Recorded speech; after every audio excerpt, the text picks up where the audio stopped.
So, good evening, guys. So, in this video, we're going to learn about the sort a sorting exercise about the um,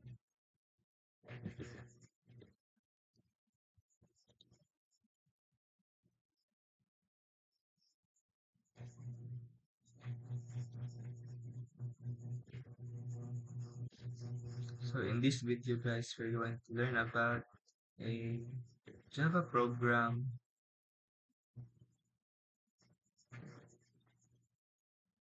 So in this video, guys, we're going to learn about a three Java.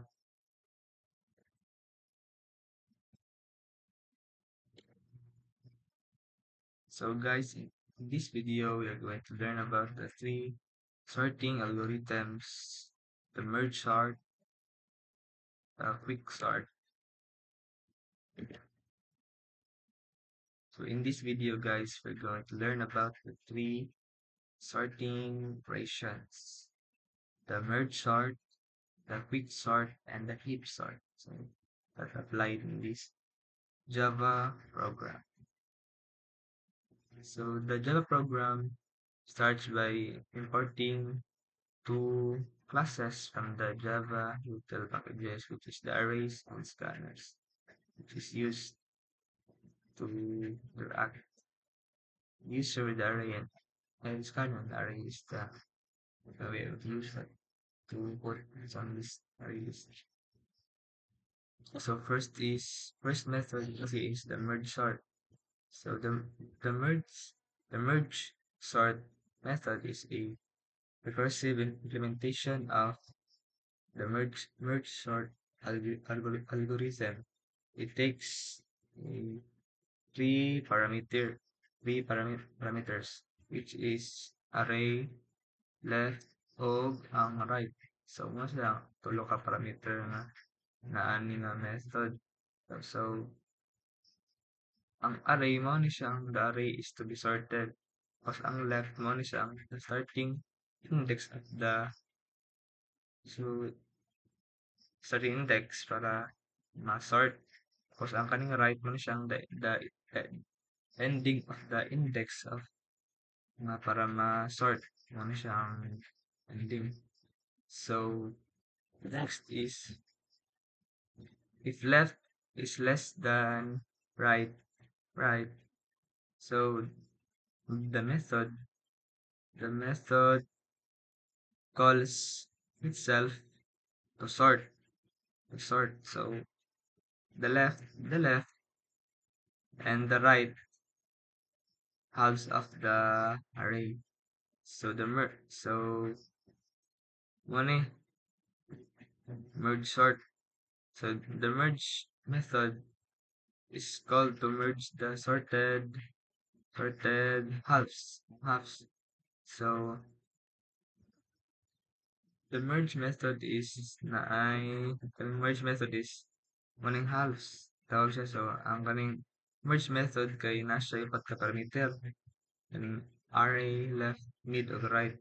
So ang kaning array is going to be merged. Tapos ang left is the starting index of the left half. Tapos ang mid is the ending index, the left half. So, right, the ending index, the right half.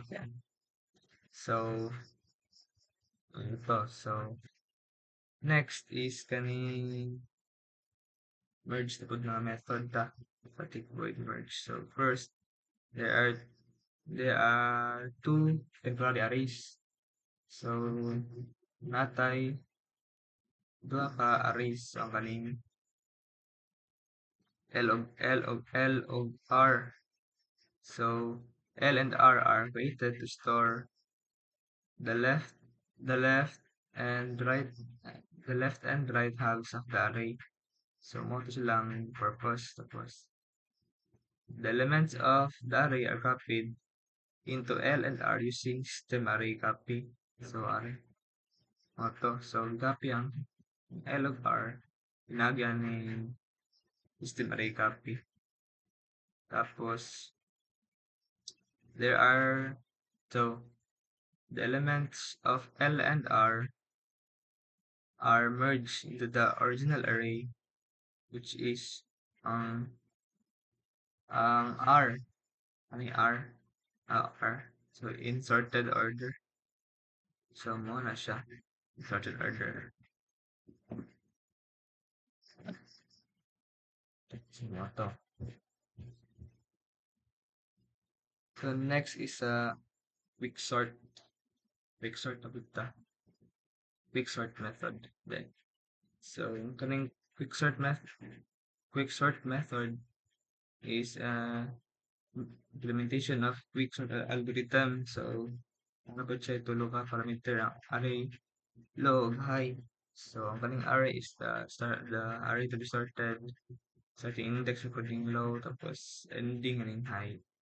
Tapos, kaning margin ta mag-receive.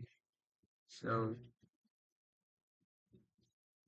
if low is less than high, so the method calls itself to sort the array.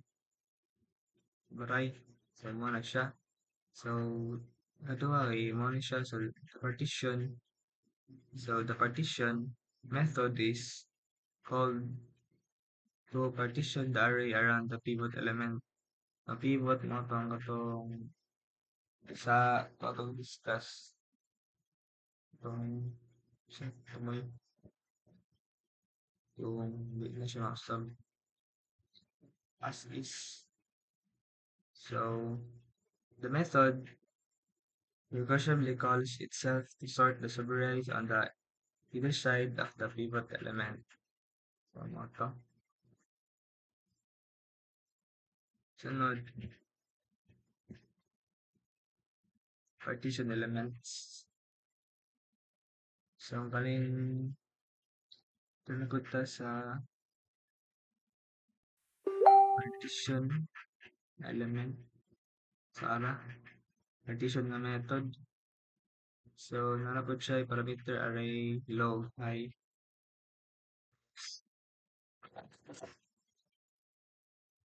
Partition method, no?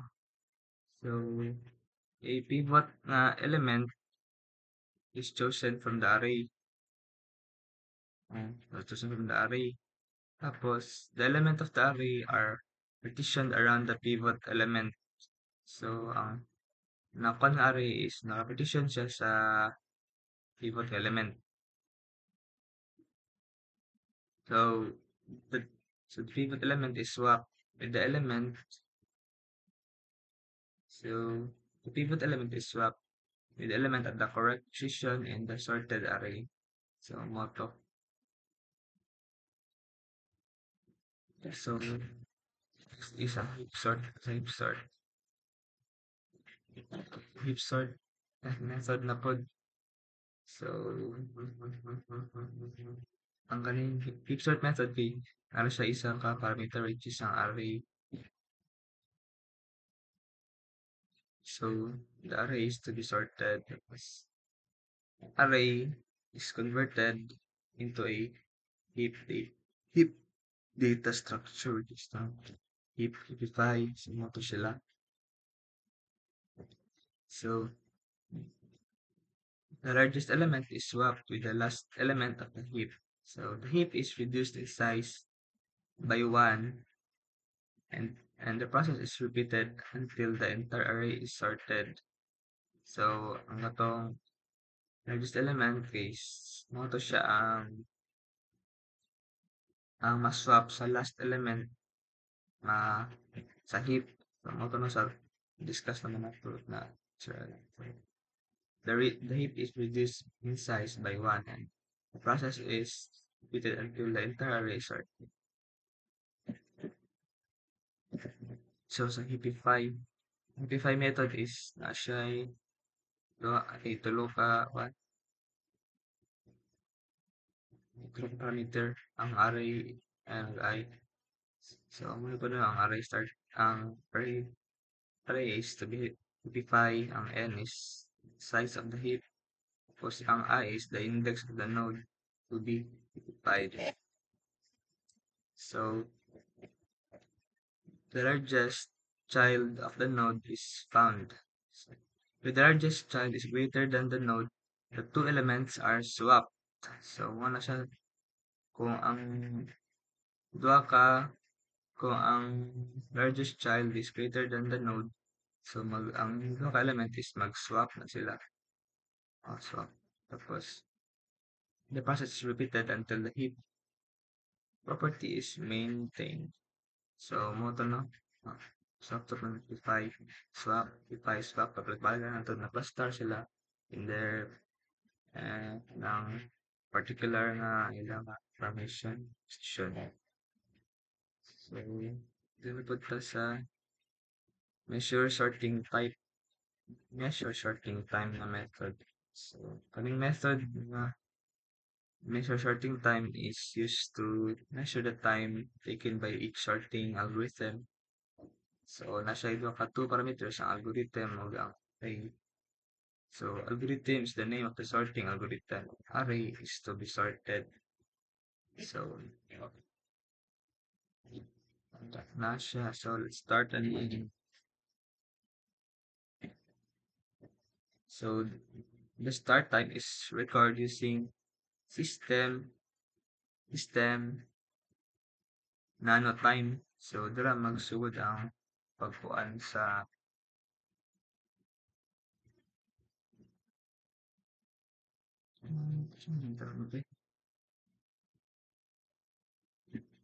so the start in time recording is using a system nano time. So, dira magsugod ang pag-measure sa sorting time. So, the sorting algorithm is called to sort the array. Tapos, the end time is recorded using system nanotime. So, ang pag-end po, start to pag-end gamit the system nanotime. And the time taken by the sorting algorithm is calculated and printed to the console. So, ito.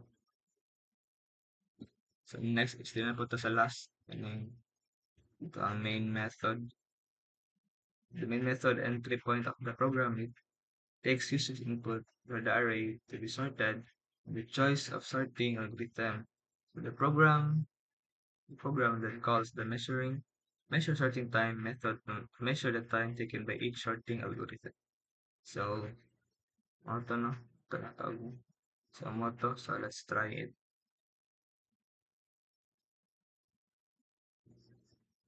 So, ang tatawag numbers. So, 20, 30, 10, 9, 10. So, mapilit tawag ka na yung tayo. Let's choose a name merge sort. 1. So, moto, yung merge sort into a it's specific nga pag-sort sa ilang proper nga value, proper nga ano, number, mga basta ilang gamit ko dapat sort na. So that's all guys. Thank you for watching.